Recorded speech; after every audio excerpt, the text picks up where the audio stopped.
हाथ में government job है, ये सोचकर एमएस धोनी ने खड़गपुर स्टेशन से वो ट्रेन नहीं पकड़ी होती तो शायद ही आज कोई एमएस धोनी को जानता। दोस्तों, आज मैं आपका रिस्क लेने का जो डर है उस डर को जड़ से हटा दूंगा। बस रिक्वेस्ट है कि वीडियो को आखिरी एग्जाम्पल तक देखना। इस टॉपिक पर वीडियो बनाने के लिए मुझे बहुत सारे लोगों ने रिक्वेस्ट किया था और उन्हीं के कहने पर मैं ये वीडियो बना रहा हूँ।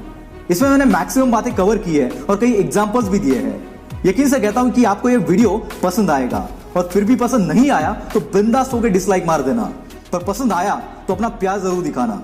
So let's start the video. Risk, आपके और आपके सपनों के बीच की इकलौती दीवार। दोस्तों, अपने दिल पर हाथ रखकर खुद से एक बात पूछना कि जो भी जिंदगी तुम आज जी रहे हो, क्या तुम उससे खुश हो? क्या तुम्हारे सारे सपने पूरे हो चुके? अगर इन सारे सवालों का जवाब हाँ है तो मैं बोलता हूं आपको रिस्क लेने की कोई जरूरत नहीं है। पर इसका जवाब ना है तो दोस्त तुम गलती कर रहे हो। तुम्हें रिस्क लेना होगा। हार भी गए तो एक सेटिस्फैक्शन तो होगा कि साला मैंने ट्राई तो किया, और अगर जीत गए तो तुम तुम्हारी ड्रीम लाइफ जियोगे। हम रिस्क लेने से डरते हैं हमारी निगेटिव सोच की वजह से। मतलब हम उस काम को करने से पहले ही ये सोच लेते हैं कि अगर मैं फेल हो गया तो क्या होगा, और फेल होने का यही डर आपको एक एक्स्ट्राऑर्डिनरी से ऑर्डिनरी इंसान बना देता है। दोस्तों, बचपन में जब हम चलना सीख रहे थे तब हमने रिस्क लिया। पहली बार साइकिल सीख रहे थे तभी हमने रिस्क लिया। पहली बार बाइक चलाना सीख रहे थे तभी हमने रिस्क लिया। हम कई बार गिरे पर हमने गिव अप नहीं किया। इसका नतीजा ये हुआ कि हम ये सब चीजें सीख गए।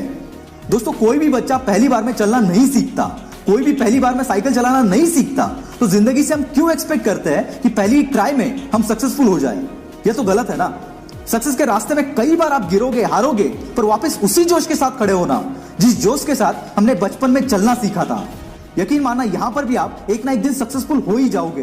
दोस्तों, हमें रिस्क लेना होगा क्योंकि यही चीज हमारे लिए रास्ता बनाएगी जिससे कि हम हमारे सपनों तक पहुंच सकते हैं। जाने अनजाने में हमने आज तक बहुत सारी चीजों में रिस्क लिया है। कुछ चीजों में सक्सेस मिला तो कई बार हार का सामना भी करना पड़ा। पर दोस्तों, अगर आज आप अपने सपनों के लिए रिस्क नहीं लोगे तो जब आप 60-70 के होंगे तब पछतावा करते बैठोगे कि काश उस टाइम पर अगर मैंने थोड़ी हिम्मत करके वो रिस्क लिया होता तो शायद आज लाइफ कुछ और होती।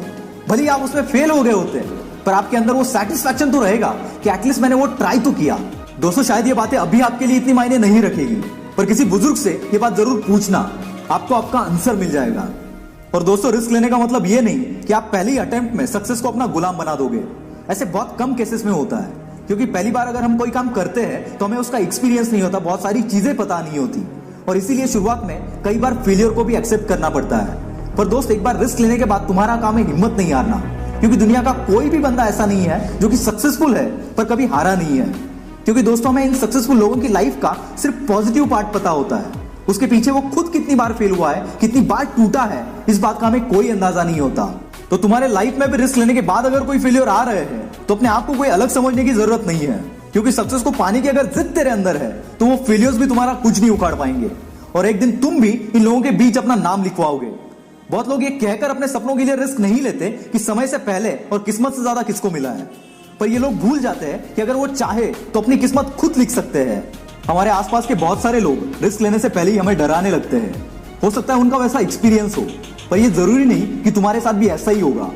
मैंने कई बार ये बात सुनी है कि कई घर वाले उनके बच्चों को बिजनेस करने की परमिशन इसीलिए नहीं देते क्योंकि 25 साल पहले जब उन्होंने बिजनेस शुरू किया था तब वो फेल हो गए थे। यहाँ पर घर वालों का कंसर्न मैं समझता हूँ, पर मेरी इस बात को जरा गौर से सुनना जो भी मैं अभी बोलने जा रहा हूँ। और ये सब उन पेरेंट्स के लिए है। 25 साल पहले जब आपने वो काम शुरू किया था तब टाइम अलग था, मार्केट अलग था, आपके स्किल्स अलग थे, मार्केट की रिक्वायरमेंट्स भी अलग थी। पर अब टाइम चेंज हो चुका है, मार्केट की रिक्वायरमेंट्स अलग है और आपके बच्चे के स्किल्स भी अलग है। तो आपके उस एक बुरे एक्सपीरियंस की वजह से आप अपने बच्चों को क्यों रोक रहे हो सकता है वो जो करना चाहता है वो अभी मार्केट की नीड हो और उसमें वो सारे स्किल्स हो जो कि उस बिजनेस को करने के लिए चाहिए।